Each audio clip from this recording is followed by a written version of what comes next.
Ucrania levantó la emergencia energética que declaró tras la nueva ola de bombardeos de Rusia. Los misiles afectaron el suministro de agua en Kiev, la capital, e hicieron que la luz se fuera en Kharkiv, la segunda ciudad más importante. La Comisión Interamericana de Derechos Humanos visitará Perú. El país andino invitó al organismo y este confirmó su presencia. Horas antes se anunció que la cifra de muertos en las protestas tras la detención del expresidente Pedro Castillo subió a 18. France 24 conmemora el Día del Migrante, que se celebra el 18 de diciembre, con una serie de reportajes especiales. Hoy veremos el capítulo de Qatar, el país anfitrión de la Copa del Mundo, que ha sido señalado de violar los derechos humanos de miles de migrantes. Aún así, el presidente de la FIFA aseguró que defienden los derechos humanos.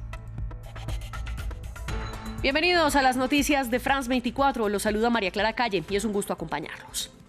Iniciamos en Ucrania. El país sufrió uno de los peores ataques por parte de Rusia desde que inició la guerra, según las fuerzas militares ucranianas.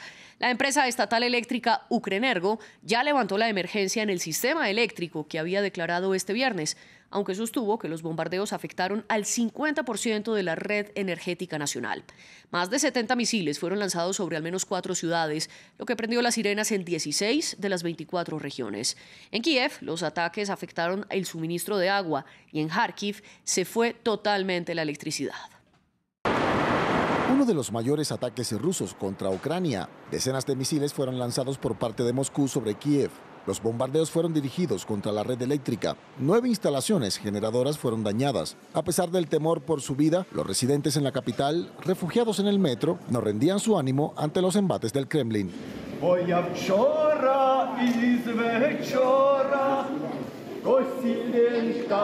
Mientras tanto, Kharkiv quedó sin suministro eléctrico.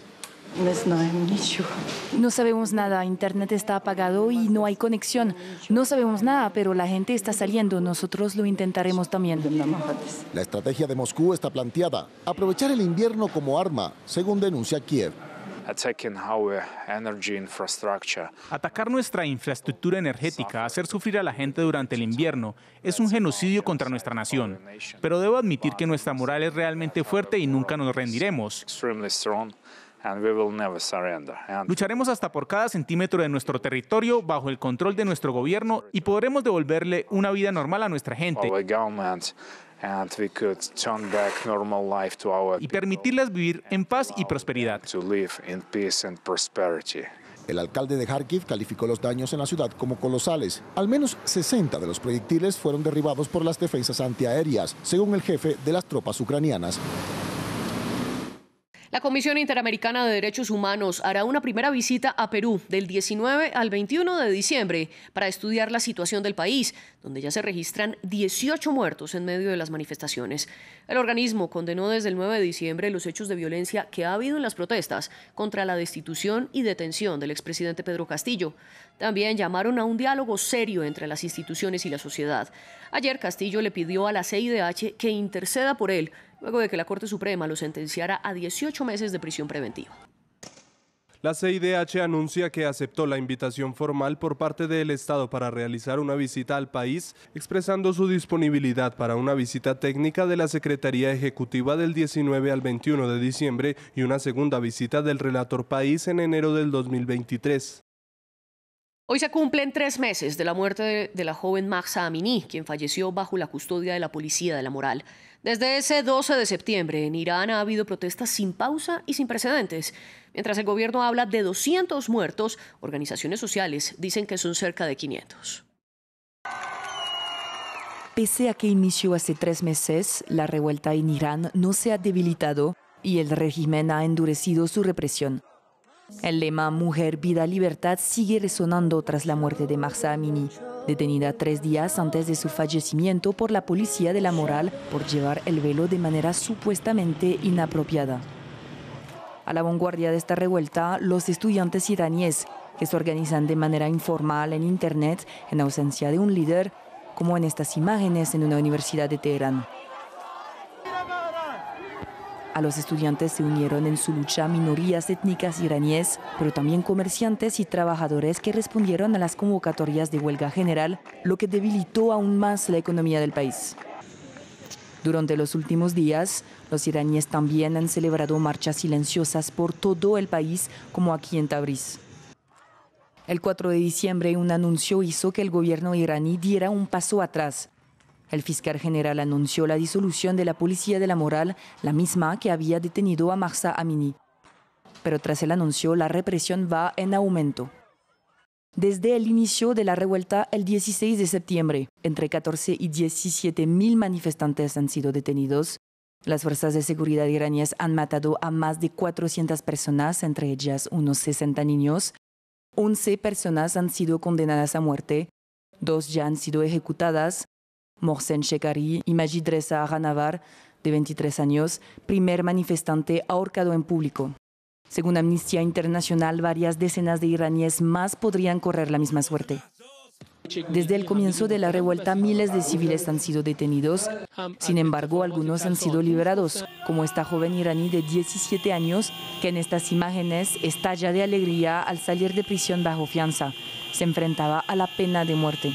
Por último, 47 periodistas están encarcelados en Irán, 3 veces más que el año pasado. En las redes sociales, los estudiantes cuelgan fotos de cuerdas. Esta va acompañada de un mensaje: la esperanza no será ejecutada. En otras noticias, el presidente de la FIFA, Gianni Infantino, volvió a defender al Mundial de Qatar en medio de las críticas. 2 días antes de la final, aseguró que este es el mejor Mundial de todos y le agradeció al país anfitrión, Qatar.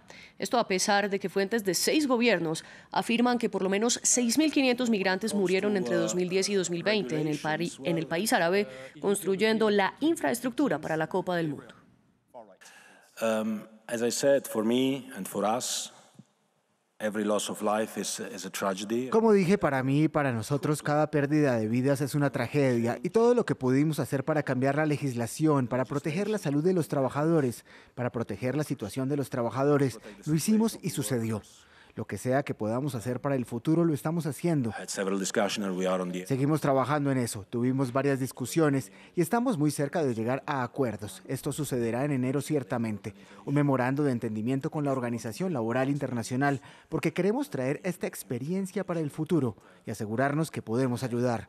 Podemos aprovechar la Copa del Mundo y los pocos que están en la Copa del Mundo y el fútbol en general para mejorar un poco la vida de las personas y sus familias. A propósito de la polémica, los migrantes de varios países de Asia y África representaron una fuerza laboral fundamental para la construcción de los estadios del Mundial de Qatar. En nuestro 5º episodio de la serie de reportajes sobre el Día del Migrante, les contamos algunas de las denuncias. Esraban y su padre Ramesh llegaron a Qatar con la esperanza de construir una vida mejor. Solo el hijo de este hogar en duelo regresó de vuelta a esta pequeña casa al sur de India. La familia Kayadi es uno de los tantos hogares que acusan al Estado anfitrión de la Copa del Mundo de las malas condiciones laborales y los abusos durante la construcción de los estadios de fútbol. Pensé que tendríamos días buenos, pensé que la compañía era buena, pero Dios maldijo nuestra vida. Mi esposo murió. Cuando estaba vivo enviaba dinero. Empecé a construir esta casa y recién estábamos acabando de edificar las vigas cuando murió. Qatar ha enfrentado duras críticas por las muertes, lesiones e incumplimiento de salarios a trabajadores extranjeros. El 90% de las 2,8 millones de personas que viven en el país árabe son migrantes.